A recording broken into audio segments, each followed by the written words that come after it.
또 제자들에게 이르시되 때가 이르리니 너희가 인자의 날 하루를 보고자 하되 보지 못하리라.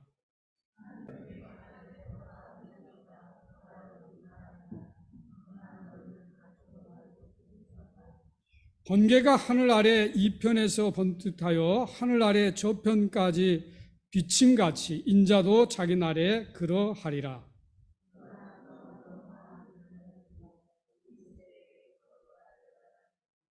노아의 때에 된 것과 같이 인자의 때에도 그러하리라.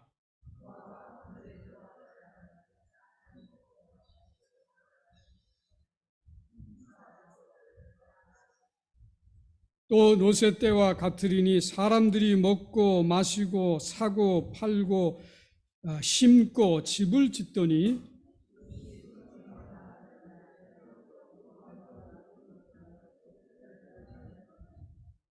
인자에 나타나는 날에도 이러하리라.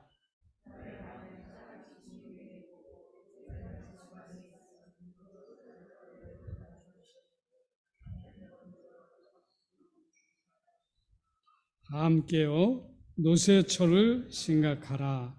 아멘. 오늘 설교 말씀 전하기 전에 혹시 이 새해의 첫 예배 시간에 우리 가족이 내가 하나님께 찬양으로 영광을 돌려드리고 싶다 하는 그런 혹시 계획을 가지고 계셨던 분이 계시다면 이 시간 주저하지 마시고 나오셔서 하나님 앞에 찬양으로 영광 돌리시기 바랍니다. 여러분에게 특별히 주는 특별한 기회입니다.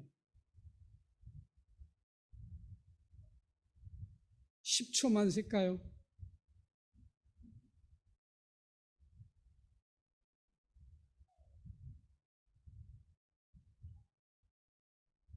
예, 참으로 안타깝습니다. 이렇게 하나님을 새해 첫 예배에 마음껏 이렇게 높여드릴 수 있는 기회가 있었는데 여러분이 놓치실 것 같아서 잠깐 더 시간을 드립니다. 역시 다른 분들 눈치만 보시고 없으시네요. 알았습니다. 자, 오늘 설교 제목이 노새 아내를 기억하라. 마지막 절에 있는 말씀입니다.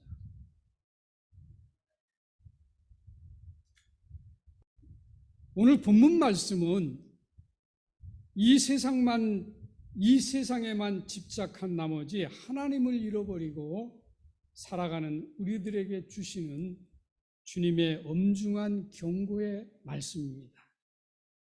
그러므로 여기 노새 아내를 기억하라, 리멤버로스 와이프라고 하는 이 기억하라고 하는 헬라어의 무네모니오라고 하는 말은 마음을 쓰다 그리고 조심하다라고 하는 뜻을 내포하고 있습니다. 다시 말해서 노새 아내가 당했던 멸망을 우리 마음에 새기고 그리고 조심해서 우리의 삶과 신앙생활을 해라라고 하는 뜻으로 주님이 우리에게 주시는 경고의 말씀입니다. 여러분, 지금 우리는 소돔과 고모라와 같은 시대에 살고 있습니다. 노새 때의 소돔과 고모라 사람들은 세상 향락에 취해서 먹고 마시고 사고 팔고 집 사는 일에만 집착하다가 하나님의 심판을 준비하지 못함으로 결국 하나님으로부터 불심판을 받아 멸망을 당했습니다. 그것이 창세기 19장 15절로 25절에 나오는 내용입니다. 그렇다고 한다면 지금 2024년 새해를 시작한 우리들의 신앙과 삶은 어떻습니까? 우리는 시한부 종말론자들과 같이 주님의 재림을 준비한다는 핑계로 현실의 삶을 도피하는 것도 바람직하지 않지만 그렇다고 세상 사람들처럼 세상 생활에 집착하여 영적 게으름에 빠져 있는 것도 바람직하지 않습니다. 물론 저와 여러분에게 주어진 삶을 성실하고 근면하게 최선을 다해서 살아가는 것은 참으로 바람직한 것이지만 하지만 우리가 정말 의식을 갖지 못하고 자기 자신의 행복과 만족을 위해서 세상에 몰두한다면 그것은 분명 영원한 멸망을 향해서 달려가는 것과 다름이 없습니다. 하지만 우리가 반드시 기억해야 할 것이 있습니다. 그것은 예수님의 재림의 날은 점점 가까이 다가오고 있다는 사실입니다. 데살로니가전서 5장 1절로 3절에 보면 우리가 잠을 자고 있을 때에 도둑이 찾아오는 것처럼 저와 여러분의 삶이, 육신의 삶이 안전하다, 육신의 삶이 행복하다, 육신의 삶이 참으로 편안하다라고 하고 그때에 주님은 우리에게 찾아오실 것이라고 경고하고 있습니다. 성경은 우리에게 두 가지의 종말을 예언하십니다. 그것은 저와 여러분의 생명이 종결되는 시간이 우리의 종말입니다. 또 하나는 인류 세상이 새로운 세상으로 바뀌어지는 그날이 올 것입니다. 그것이 성경에서 예언한 종말입니다. 그런데 성경은 저와 여러분을 향해서 이 새해부터 종말의 의식을 가지고 살아가라고 말씀하고 있습니다. 종말을 준비하면서 살아가라고 말씀합니다. 마태복음 25장 1절로 13절에 보면 예수님께서 이런 비유를 하셨습니다.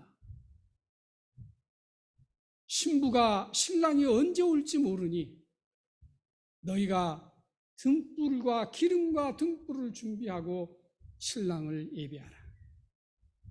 지혜로운 5 처녀는 주님의 말씀에 순종해서 기름과 등불을 준비했지만 미련한 5 처녀는 세상에 취해서 기름과 등불을 준비하지 못함으로 신랑을 맞이하지 못했다라고, 그러면서 우리에게 신랑을 준비할 각오를 준비를 하라고 우리에게 교훈하고 있는 것을 봅니다. 여러분, 우리는 노새 한 해를 기억하라고 말씀하시는 주님의 경고에 귀를 기울여야 합니다. 노새 한 해는 하나님의 긍휼과 자비로 인해서 소돔과 고모라 성을 향한 하나님의 불심판에서 구원을 받았습니다.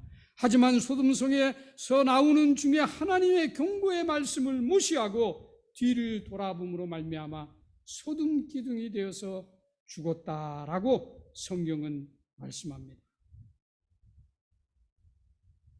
주님의 재림이 점점 더 다가오고 있다는 사실을 알면서도 노새 한 해처럼 여전히 세상에 눈을 돌리고 세상에 마음을 뺏긴다면 저와 여러분도 끝내는 나의 생명을 잃고 말 것입니다. 그러므로 우리는 본문 30절로 31절의 말씀을 귀담아 들어야 합니다. 이 말씀처럼 결코 세상에 대한 미련을 갖고 뒤를 돌아보지 말아야 합니다. 인자의 나타나는 날에도 이러하리라. 그날에 만일 사람이 지붕 위에 있고 그 세간이 집안에 있으면 그것을 가지러 내려오지 말 것이요, 밭에 있는 자도 이와 같이 뒤로 돌아가지 말라. 무엇입니까? 뒤를 돌아보지 말라는 것입니다. 오늘 저와 여러분이 예수 그리스도를 향해서 달려가기로 작정한 이상 과거의 나의 삶에 안주했던 것, 화려했던 것, 이루어놓은 업적들, 과거의 젊음, 과거의 건강, 이런 것 돌아보지 말고 지금 하나님께서 우리에게 예비해 놓으신 그것을 향해서 달려가라는 것입니다. 그리고 뒤를 돌아보는 자에게는 주님은 합당하지 않다고 말씀합니다. 여러분, 그럼 왜 주님께서는 우리로 하여금 노새 한 해를 기억하라고 권면하고 있을까? 우리가 이 시간 함께 살펴보면서 주님의 뜻을 발견하고자 합니다.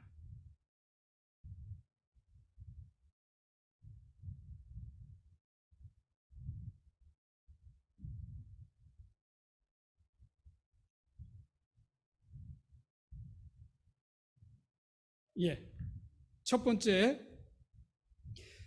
잠시 머물 이 세상에 집착하지 말아야 합니다. 27절로 28절에 있는 말씀입니다. 노아가 방주에 들어가던 날까지 사람들이 먹고 마시고 장가들고 시집가더니 홍수가 나서 저희를 다 멸하였으며 또 롯의 때와 같으리니 사람들이 먹고 마시고 사고 팔고 집을 짓더니. 이 말씀은 하나님의 자녀는 이 세상에 집착하며 살지 말라는 말씀입니다. 혹시 여러분, 우리가 예수님을 섬긴다고 하면서 노아의 때와 롯의 때와 같이 여기에 해당된 삶을 지금 우리가 살아가면서 예수님에게 발 한 발 걸치고 혹시 신앙생활하고 있는 분은 아니 계십니까?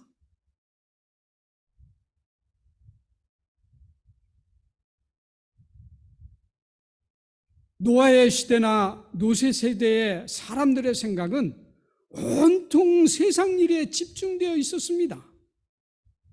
우리가 정상적인 생활 속에서 먹고 마시고 결혼하고 집 사는 것은 죄가 될 수 없습니다. 그러나 노아와 롯의 때의 사람들은 오직 세상 것 외에 하나님을 알고 섬기는 일에는 전혀 관심이 없었습니다. 어떻게 하면 더 많은 재물을 얻을 것인가? 어떻게 하면 더 감각적인 삶을 살 것인가? 어떻게 하면 더 감각적인 향락을 즐길 것인가? 이것만 오직 추구했기 때문에 하나님께서 수없이 그들에게 경고했음에도 불구하고 그들의 귀에 들리지 않았던 것입니다. 오늘 우리의 삶이 그렇습니다. 오늘 교회 안에 많은 성도들이 모이지만은 그 많은 성도들 가운데에 오늘 하나님께서 롯의 때와 그 다음에 노아 때에 하나님이 경고했던 말씀에 귀를 기울이는 자들은 별로 많지 않다는 거예요. 우리가 하나님을 예배하는 것이 오직 우리가 이 세상에서 좀 더 나은 삶을 살기 위해서, 좀 더 건강을 얻기 위해서 혹시 수단으로 우리가 예배를 하고 있지는 않느냐 하는 것이죠.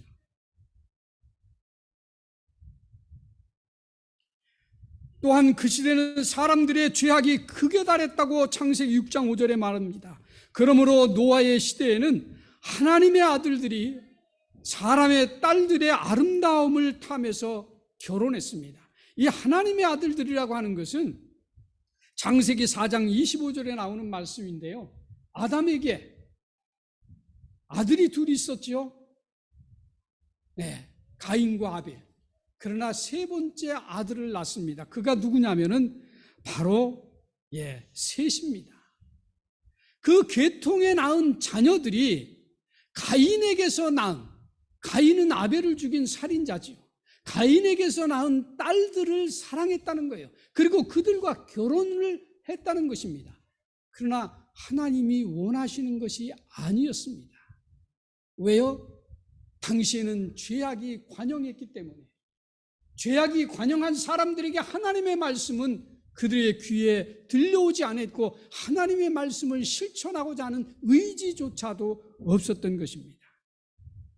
뿐만이 아닙니다. 롯의 때는 동성연애도 아주 만연했습니다. 지금 동성연애가 있는 게 아니에요. 이미 구약의 시대에도 동성연애가 있었습니다.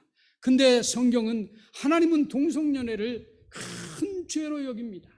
이것은 하나님이 우리 인간을 창조한 천지의 역사를 위배하고 거슬러 올라가는 큰 범죄입니다. 그런데 당시에 그들이 동성연애를 도모하는 성적 타락이 만연했다는 사실입니다. 그 결과 어땠습니까? 노아의 때는 물로 심판을 받았고 롯의 때는 불과 유황으로 심판을 받았습니다. 여러분, 우리가 하나님 앞에 죄를 범한다는 것은 우리의 머리에 불과 유황을 가지고 살아가는 것과 같습니다. 다만 그때가 어느 때인지를 모르고 우리가 살아갈 뿐이죠. 그러나 반드시 하나님은 그것에 대한 심판을 하실 것입니다. 그런데 앞에서도 언급했습니다만 오늘의 시대가 어떻습니까? 여러분 인터넷을 보면요 경악할 일들이 너무나 많습니다. 오늘의 시대가요 노세 시대와 조금도 다를 바가 없습니다. 다른 나라는 잘 모르겠어요. 한국에서 이 보여지는 이 인터넷이나 뉴스에 보면요 한국이 얼마나 성적으로 문란합니까? 여러분 세계에서 가장 많은 숙박업소가 한국이랍니다. 근데 그 숙박업소가 여행객들이 머무는 숙박업소가 아니래요. 여러분 지금 한국의 청소년들부터 시작해서 지금 마약이요 일반 가정에도 지금 아주 보편화되어 있답니다. 여러분 우리나라에서 가장 많이 이루어지는 교통사고가 무엇입니까? 음주입니다. 여러분 우리 한국만 보더라도 지금 세상의 노세 때와 똑같습니다. 아니 노세 때보다도 더 할 수도 있습니다.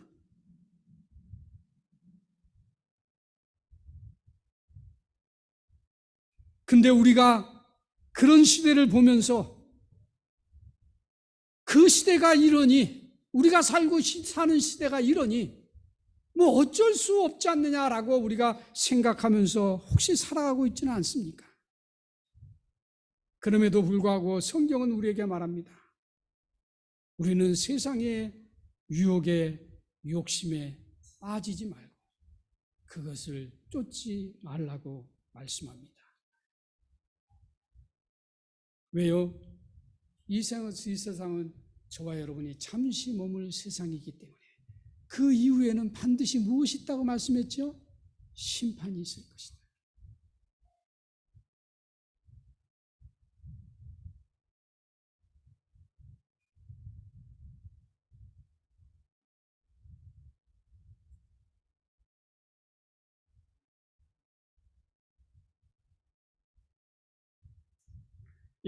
두 번째는 하나님의 경고는 어떤 경우에도 가볍게 여기지 말아야 합니다. 29절 말씀입니다. 롯이 소돔에서 나가던 날에 하늘로서 불과 유황이 비오듯 하여 저희를 멸하였느니라. 창세기 19장 17절에 보면 두 천사가 롯에게 찾아왔어요. 그리고 이렇게 말씀합니다.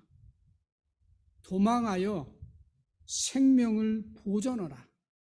그리고 돌아보거나 들에 머물지 말고 산으로 도망하여 멸망함을 면하라. 산이라고 하는 것은 하나님의 보호를 말합니다. 그러나 롯의 아내는 하나님의 말씀에 순종하기보다는 오직 소돔에 두고 온 세상 것에 대해 온통 마음이 뺏겼습니다. 여러분 우리는 이렇게 얘기할 수 있습니다. 롯이야 신앙생활을 제대로 안 했고 하나님이 누군지 몰랐으니까 그랬겠지. 아닙니다. 여러분 롯은 성경에 보면 아브람과 함께 살았습니다. 아브람과 함께 살았기 때문에 아브람을 통해서 하나님의 살아계심을 실질적으로 체험한 사람입니다. 그리고 하나님의 심판의 경고도 들은 사람입니다. 그리고 그는 하나님의 천사를 만나는 신앙의 체험이 있는 사람입니다. 그리고 천사들의 권유로 멸망할 소돔에서 탈출했던 여인입니다. 그럼에도 불구하고 롯의 아내는 하나님의 엄중한 경고의 말씀을 무시하고 세상 것들에 대한 미련 때문에 뒤를 돌아봄으로써 소금 기둥이 되었습니다. 여러분 우리가 이 여인의 사건을 보면서 행여라도 저와 여러분이 하나님을 잘 섬기고 우리가 하나님을 예배하고 우리가 주일마다 와서 하나님을 예배하니 나에게는 이런 일이 없을 것이라고 생각한다고 한다면 큰 오해이십니다. 오히려 저와 여러분은 노세 아내보다 오히려 하나님을 직접적으로 경험한 것이 적을 수도 있습니다. 하나님으로부터 직접적인 경고를 듣지 않은 경우도 우리에게는 수다합니다. 그러나 이 여인은 이 모든 것들을 겪은 사람임에도 불구하고 세상 것 때문에, 세상 것에 대한 미련 때문에 결국은 하나님의 말씀을 무시해버렸다, 그런 얘기예요.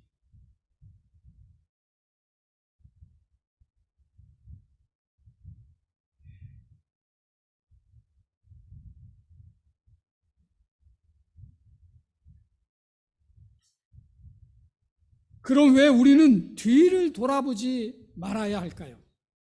그 이유는 누가복음 9장 62절과 야고보서 4장 4절에 있습니다.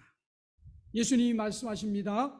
예수께서 이르시되 손에 쟁기를 잡고 뒤를 돌아보는 자는 하나님 나라에 합당치 아니하니라.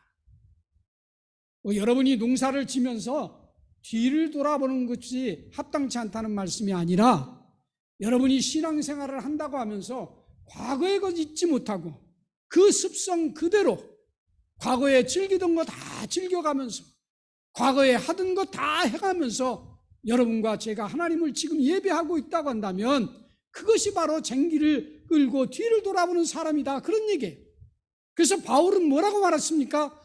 자기가 예수님을 알고 난 후에 그에게 오직 한 가지 목표가 있었는데 그것이 뭐예요? 푯대를 향해서 하나님이 자기에게 약속한 그 약속을 향해서 달려가느니라. 그래서 그가 훗날에 그의 고백에 보면은 그의 학문도 버렸다 그랬습니다. 그의 가문도 버렸다 그랬습니다. 그의 배경도 버렸다 그랬습니다. 그가 누렸던 권력도 버렸다 그랬습니다. 근데 그것을 버릴 때 어떻게 버렸다? 배설물과 같이 버렸다. 여러분, 저와 여러분에게 신앙에 이런 결단이 없으면 우리가 올 한 해도 하나님 앞에 와서 예배는 드리지만 저와 여러분에게 변화가 있거나 하나님께 영광 돌리는 삶을 기대할 수 없을 것입니다. 여러분, 우리가 가장 크게 예배하면서 범하는 죄가 뭔지 아십니까? 습관적인 예배입니다. 형식적인 예배입니다.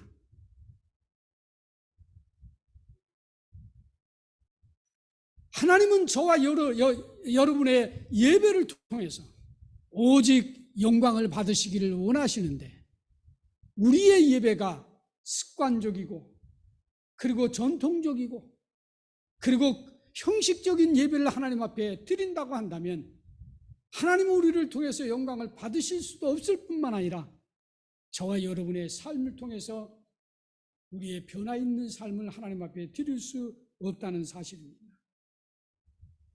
야고보서 4장 4절은 이렇게 말하죠. 간음하는 여자들이여 세상과 벗된 것이 하나님의 온수임을 알지 못하느뇨. 그런즉 누구든지 세상과 벗이 되고자 하는 자는 스스로 하나님과 원수되느니라. 세상을 사랑하는 자 하나님과 원수가 된다고 말씀합니다. 여러분, 하나님은 노세 아내를 통해서 우리들에게 하나님의 구원의 복을 누릴 수 있는 자녀는 하나님의 경고의 말씀을 가볍게 여기지 않는 자가 되어야 된다고 말씀합니다. 세 번째, 주님의 재림을 준비하며 살아야 합니다. 30절 말씀인데요. 인자에 나타나는 날에도 이러하리라. 성도는 항상 주님의 재림을 준비하며 살아야 합니다. 재림은 두 가지라 그랬죠. 저와 여러분의 생명이 끝나는 것, 그리고 주님이 마지막에 이 땅에 내려오셔서 새로운 창조의 역사를 이루는 그날. 그래서 우리는 항상 신앙생활하면서 주님의 재림을 대비하며 신앙생활해야 돼요. 우리의 죽음을 대비하며 신앙생활해야 된다는 거예요. 우리가 잠깐 있다 갈 이 세상은 반드시 죄악으로 인하여 멸망할 것입니다. 그러므로 성도는 이 땅에서 내가 누리고 있는 것들로 인해서 만족을 얻으려고 해서도 안 되고 또한 이 세상에 우리의 목적을 둬서도 안 됩니다. 여러분, 오늘 본문 26절에 노아의 때라는 말씀이 있고요, 28절에는 노새 때라는 말씀이 있습니다. 예수님께서는 이 역사적인 두 사건을 언급하시면서 예수님의 재림의 때, 즉 인자의 나타나는 날에도 이러하리라 라고 말씀하면서 우리에게 종말을 예고했어요. 그런데 여기에 30절에 인자의 나타나는 날에도 라고 하는 이 나타나다라고 하는 말은 헬라어로 아포칼리토라고 하는 말입니다. 근데 이 폭로하다, 드러내다라고 하는 의미예요. 그런데 이 의미가 어떤 것이냐? 지금까지 한 번도 세상에 드러나지 않은 것이 사람들의 눈에 보여지는 것이 아니라 보여짐이 되는 것입니다. 무슨 말씀인가 하면은 지금까지 우리가 세상에 살아가면서요, 많은 것을 보지요. 그리고 세상이 멸망할 때까지 우리는 수많은 것을 보게 될 것입니다. 그런데 예수님의 재림은요, 예수님이 재림하기 전까지 이 세상에 한 번도 드러나지 않을 것입니다. 그리고 이 말씀은 수동태인데요, 어떻게 되느냐? 우리가 보는 것이 아니에요. 예수님의 재림을 우리가 눈으로 보는 것이 아니라 설령 장님이라 할지라도 보여지게 된다는 사실이에요. 그래서 어느 누구도 예수님의 재림에 대해서 부정할 수 있는 사람이 없고 거부할 사람이 없다는 거예요. 여러분이 내가 보고 싶지 않은 것은 우리가 눈을 감으면 되잖아요. 우리가 숨으면 되잖아요. 그러나 예수님의 재림은 우리가 눈을 감는다 그래서 보여지지 않는 것이 아니고, 우리가 숨는다 그래서 보여지지 않는 것이 아니라, 저와 여러분이 설령 눈을 못 뜨는 사람이라 할지라도, 우리가 설령 자고 있는 자라 할지라도, 우리가 숨어 있는 자라 할지라도 우리 눈에 보여지도록 하나님께서 예수 그리스도의 나타남을 우리에게 보이시겠다라고 하는 것입니다. 다시 말해서 예수님의 재림은 어떤 특정한 장소에서 조용히 이루어지는 것이 아니라 세상 모든 사람들이 보는 앞에서 공개적으로 동시적으로 임할 것입니다. 그래서요, 사도행전 1장 11절의 말씀을 제가 영어로 보이려고 합니다. 왜 그러냐면 한국 성경보다는 더 사실적이고 실감나게 표현을 했어요. 여기 보면은 갈릴리 사람들아, 그러면서 그들이 말해요. 그들은 천사들입니다. 왜 당신들이 여기에 서 있느냐? 어떻게 해요? 하늘을 쳐다보면서 왜 당신들이 여기에 서 있느냐? 근데 그 다음 말이 매우 중요합니다. This same Jesus. 지금 너희가 보고 있는 그 예수, 그 예수예요. 저와 여러분을 구원하기 위해서 이 땅에 오신 예수, 우리를 구원하기 위해서 십자가에서 죽으신 그 예수, 그 예수를 말합니다. 다른 예수가 아니라요, 그 예수는 누구예요? 하늘로 옮겨짐이 된 예수. 예수님께서 하늘로 스스로 올라가신 것이 아니에요. 누가 하늘로 올리셨습니까? 하나님께서. 그래서 수동태 문장을 쓰고 있는, 하나님께서 그를 데려가셨어요. 그런데 그분이 어떻게 하신다? Will come back. 다시 돌아오신대요. 근데 다시 돌아오는데 어떻게 돌아와요? In the same way. 같은 방법으로 돌아오신대. 어떤 방법이요? 지금 당신들이 보고 있는 그 모습 그대로. 그래서 예수님의 재림은 세상의 모든 사람들이 볼 것입니다. 그 누구도 부정할 수 없는 방법으로 예수님께서 이 땅에 재림하실 것인데 우리 모두가 다 보실 거예요. 그리고 그분은 누구예요? 우리를 위해서 십자가를 지신 분입니다. 그분이 세컨 재림을 하시겠다는 거예요. 그래서 우리로 하여금 준비하라는 것입니다. 계시록 1장 7절에 뭐라고 말하냐면, 그가 구름을 타고 오시리라. 각 사람의 눈이 그를 보겠고 구름을 타고 오신대요. 계시록에서는 뭐라고 말하냐면 구름을 타고, 예수님이 가실 때 어떻게 가셨어요? 구름 사이로. 그러니까 구름을 타고 오신대요. 그러면서 뭐라 하냐면 각 사람이 눈이 그를 보겠고 그를 찌른 자들도 보겠다. 그를 찌른 자가 누굽니까? 실질적으로 병사들이 그를 찔렀지만 당시의 유대인들, 그들이 지금 살아있습니까? 다 죽었어요. 수천 년 전에. 그런데 그 죽은 자들도 볼 거라는 것입니다. 땅에 있는 모든 족속이 그로 말미암아 애곡하리라. 여러분, 예수님의 재림은요, 그냥 비밀리에 이루어지는 것이 아닙니다. 세상의 모든 사람들이 부정할 수 없도록, 모든 사람들이 볼 수 있도록 예수님의 재림은 이 땅에 임할 것입니다. 여러분, 이러한 사실들에 대해서 이단들은요, 교묘하게 이 말을 이용해서 자기가 예수라 그러가면서 많은 사람들을 유혹합니다. 그리고 그들이 유혹당해서 재산을 다 헌납하고, 그리고 그것도 부족해서 자기의 몸을 들여서 공동체 생활하면서 그 교주를 위해서 헌신하는 오늘날 한국에만도요, 그런 이단들이 엄청나게 많습니다. 이 호주에도 물론 있어요. 그래서 성경은 마태복음 24장 36절에 이렇게 말합니다. 그날과 그 시간은 아무도 모르나니 하늘의 천사들도 모른다. 심지어는 누구도 모른다. 예수님도 모른다. 그렇기 때문에 우리가 행여라도 여러분 올 한 해를 살아가면서 주변에서 예수님의 재림에 대해서 혹시라도 예언하고 날짜를 언급하고 그런 사람들이 있다고 한다면 그냥 피하십시오. 상종을 하지 마십시오. 절대 있을 수 없는 일입니다.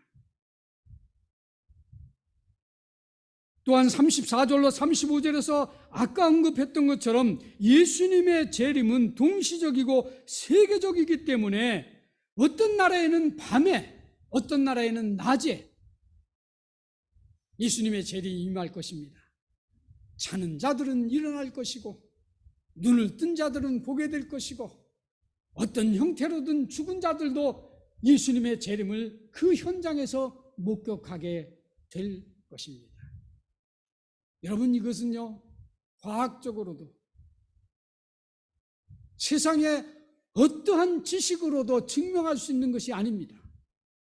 또한 증명된다고 한다면 그것은 하나님의 예언이 아닙니다.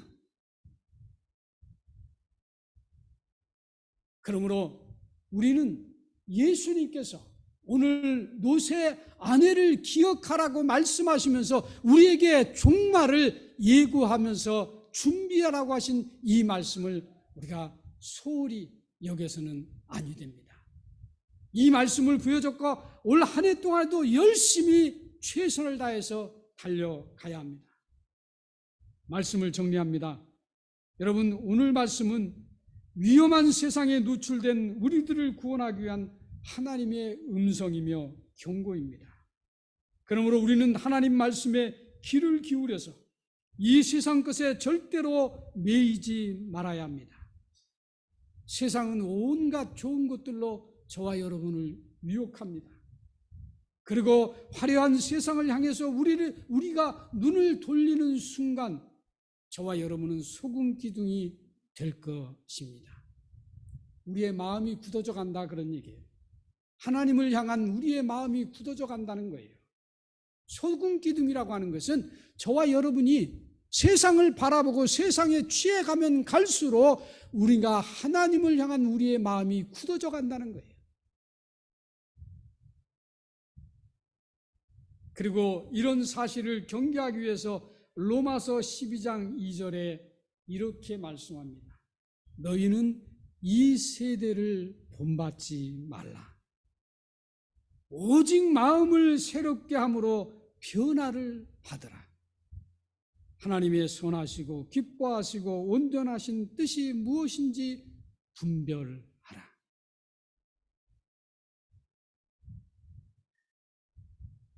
여러분, 그러므로 우리 모두는 하나님의 구원을 얻은 자로서 2024년도도 오직 하나님의 영광을 드러내며 좀 더 하나님 앞에 가까이 나가며 좀 더 하나님을 경배하는 일에 저와 여러분이 헌신하며 하나님의 뜻을 이루어드리고 하나님이 기뻐하는 삶으로 영광을 돌려드리는 복된 저와 여러분의 삶이 되시기를 주님의 이름으로 축복합니다.